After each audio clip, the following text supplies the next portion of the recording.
Haryana diary में आपका स्वागत है और मैं हूं आपके साथ सुमन पाल। हरियाणा सरकार विकास और खेल दोनों मोर्चों पर राज्य को नई ऊंचाइयों तक ले जाने के मिशन पर तेजी से आगे बढ़ रही है। खुद मुख्यमंत्री सैनी का इस पूरा फोकस जो है इस पर है और जिक्र फतेहाबाद जिले को मिली बड़ी सौगात का, जिक्र करोड़ों रुपए की विकास परियोजनाओं का उद्घाटन और शिलान्यास का। हरियाणा सरकार विकास, खेल और युवाओं के सशक्तिकरण को एक साथ आगे बढ़ाते हुए प्रदेश को नई पहचान दिला रही है। मुख्यमंत्री नायब सिंह सैनी के नेतृत्व में फतेहाबाद जिले को बड़ी विकास की सौगात मिली।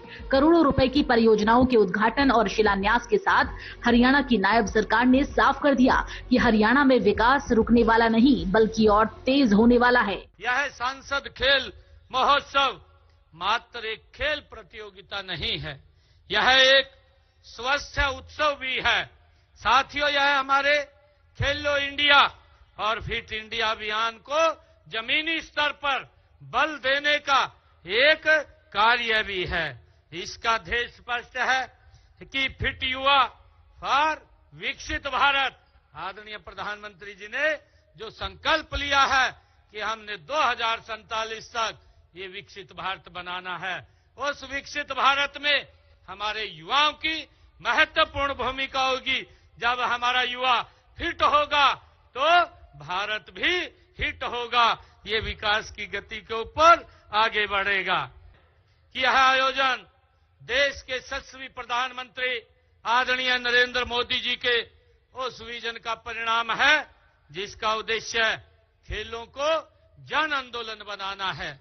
साथियों, मुझे खुशी है कि इसमें भारी संख्या में हमारे खिलाड़ियों ने भाग लिया है।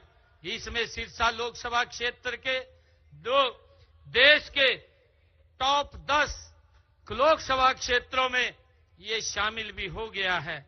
इसके लिए मैं विशेष तौर से बहुत बहुत बधाई और शुभकामनाएं देता हूं। मुख्यमंत्री नायब सिंह सैनी ने कहा, सांसद खेल महोत्सव केवल खेल प्रतियोगिता नहीं बल्कि युवाओं को स्वस्थ, अनुशासित और आत्मनिर्भर बनाने वाला एक व्यापक जन आंदोलन बन चुका है। सिरसा लोकसभा की 9 विधानसभाओं से 45,000 से अधिक खिलाड़ियों का पंजीकरण इस बात का प्रमाण है कि हरियाणा सरकार खेल संस्कृति को गांव-गांव तक पहुंचाने में सफल रही है। मुख्यमंत्री नायब सिंह सैनी ने फतेहाबाद जिले की कई महत्वपूर्ण विकास परियोजनाओं का उद्घाटन और शिलान्यास किया। इनमें टोहाना का अत्याधुनिक बस स्टैंड, जाखल मंडी क्षेत्र में मल्टी कॉम्प्लेक्स और गांव म्योंद में 33 केवी सब स्टेशन शामिल हैं। करीब 30 करोड़ रुपए से अधिक की इन परियोजनाओं से जिले की यातायात व्यवस्था, बिजली आपूर्ति और शहरी सुविधाओं को नई मजबूती मिलेगी। बचपन से ही खिलाड़ियों को तराशने के लिए प्रदेश में हमने खेल नर्सरियां वो खोली हुई है और इनमें हम वित्तीय सहायता भी अपने खिलाड़ियों को प्रशिक्षण प्रदान करने की बात हो और उनको वित्तीय सहायता देने की बात हो, ये हमारी सरकार के द्वारा किया जा रहा है।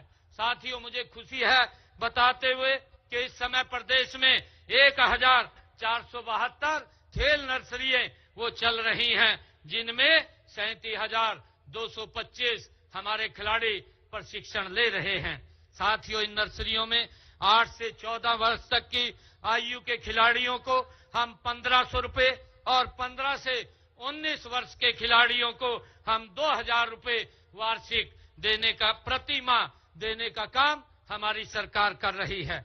साथियों, हमने उत्कृष्ट खिलाड़ियों के लिए सुरक्षित रोजगार सुनिश्चित करने के लिए भी हरियाणा उत्कृष्ट खिलाड़ी ये सेवा नियम 2021 वो हमारी सरकार ने बनाए हैं। साथियों, इसके तहत खेल विभाग में हमने 550 नए पद भी बनाए हैं और हमने 231 खिलाड़ियों को सरकारी नौकरी देने का काम भी हमारी सरकार ने किया है। साथियों, खिलाड़ियों के लिए क्लास 1 से क्लास 4 तक के पदों की सीधी भर्ती में भी आरक्षण का प्रावधान हमने किया है। मुझे बताते हुए ये गर्व भी हो रहा है कि पदक जीतने वाले खिलाड़ियों को हमारी सरकार 6 करोड़ रुपए नगद पुरस्कार देने का काम हमारी सरकार कर रही है। और मुझे बताते हुए खुशी भी है कि हमने अब तक अपने खिलाड़ी जो गोल्ड मेडल या कांस्य पदक या रजत पदक लेकर के आए हैं,